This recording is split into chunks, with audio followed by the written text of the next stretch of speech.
Si vous avez un certain âge, préparez-vous, parce que les images qui vont suivre risquent de vous ramener plusieurs décennies en arrière, à une époque où les routes françaises étaient dominées par des marques aujourd'hui disparues ou profondément transformées, à une époque où les camions avaient chacun leur personnalité, où l'on reconnaissait une marque au premier coup d'œil et parfois même au bruit du moteur. Que vous ayez été chauffeur, mécanicien, artisan, agriculteur ou simplement passionné de belle mécanique, il y a de fortes chances que certaines de ces images réveillent des souvenirs oubliés depuis longtemps. Alors, regardez bien jusqu'à la fin et dites-nous dans les commentaires combien de ces marques vous avez connues. C'est l'équipe de fer. Ben, je disais justement à Saïd, ce pauvre plouc avec les mauvaisiens qu'il a maintenant, va bientôt falloir mettre des filets au bord de la route pour pas qu'il aille se foutre dans le ravin. Berliet. Berliet, c'est la base du camion français. Une marque construite sur une idée simple, faire des véhicules capables d'encaisser les chantiers, les carrières et les routes difficiles sans faiblir. C'était du solide, du brut, pensé pour durer. Dans les années 1950-1960, Berliet fait partie des plus grands constructeurs français de poids lourds avec plusieurs dizaines de milliers de véhicules produits chaque année avant son intégration progressive dans la galaxie Renault. Pour les professionnels, c'était un outil de travail fiable et simple à entretenir. Et pour beaucoup d'entre nous, même sans être chauffeur, c'est souvent le premier camion impressionnant qu'on a vu passer dans l'enfance.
Unique. Unique avec une approche plus orientée transport routier. Des véhicules pensés pour avaler les kilomètres, avec une conduite appréciée sur les longues distances, à une époque où le confort était encore très limité. Unique fait partie des grandes marques françaises historiques de poids lourds, intégrées progressivement dans Saviam, puis Renault Véhicules Industriels à la fin des années 60 et début 70, dans un mouvement de regroupement industriel français du secteur. C'était une marque très présente dans le transport et la distribution.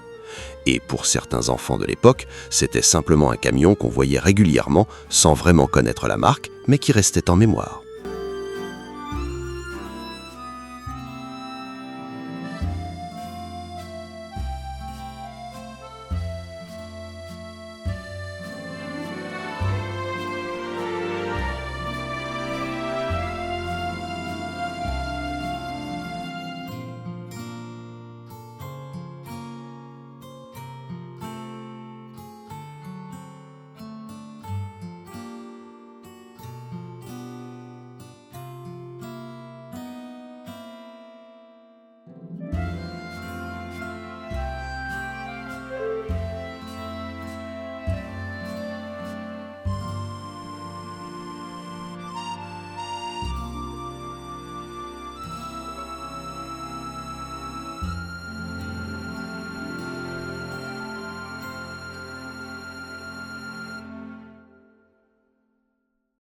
Avant même que le camion moderne ne domine les routes françaises, Latil était déjà une référence dans le monde des véhicules industriels. La marque s'était fait connaître par son avance technique, notamment dans le domaine de la transmission aux 4 roues et des véhicules capables d'évoluer sur des terrains difficiles. À une époque où de nombreuses routes étaient encore sommaires, cette capacité faisait toute la différence. Fondée en 1898 par Georges Latil, l'entreprise a joué un rôle majeur dans la mécanisation de l'agriculture, des travaux publics, de l'armée, mais aussi du transport de voyageurs. Car beaucoup l'ont oublié aujourd'hui, mais les châssis Latil ont également servi à la construction d'autocars qui ont transporté des milliers de Français à travers le pays. Bien avant l'essor du tourisme moderne, ces véhicules assuraient déjà les liaisons entre les villes, les campagnes et les régions parfois les plus isolées. Pour de nombreux enfants de l'époque, apercevoir un Latil sur une route ou dans un village était toujours un événement. Que ce soit un véhicule de chantier, un tracteur routier ou un autocar, ces machines dégageaient une impression de robustesse et d'ingéniosité qui marquait les esprits. Aujourd'hui encore, Latil reste l'un des noms les plus respectés du patrimoine industriel français, symbole d'une époque où les constructeurs français rivalisaient d'innovation pour construire les routes, transporter les voyageurs et accompagner le développement du pays.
Willem.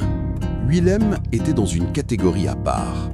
Spécialisée dans les charges lourdes et les convois exceptionnels, la marque construisait des machines hors normes. Certains modèles Willem pouvaient dépasser 100 tonnes de poids total en charge en configuration spéciale, notamment pour les transports industriels et les grands équipements. Des camions faits pour transporter ce que les autres ne pouvaient pas déplacer.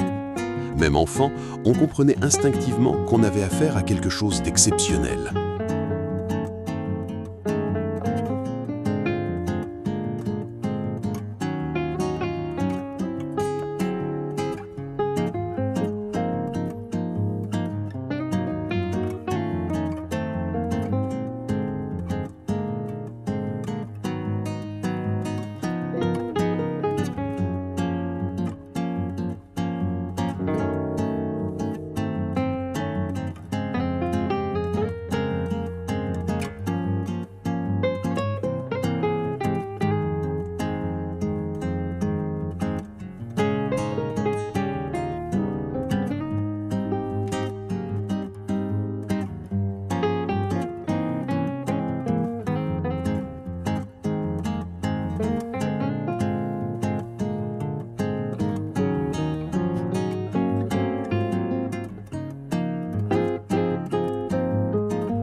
Saviem.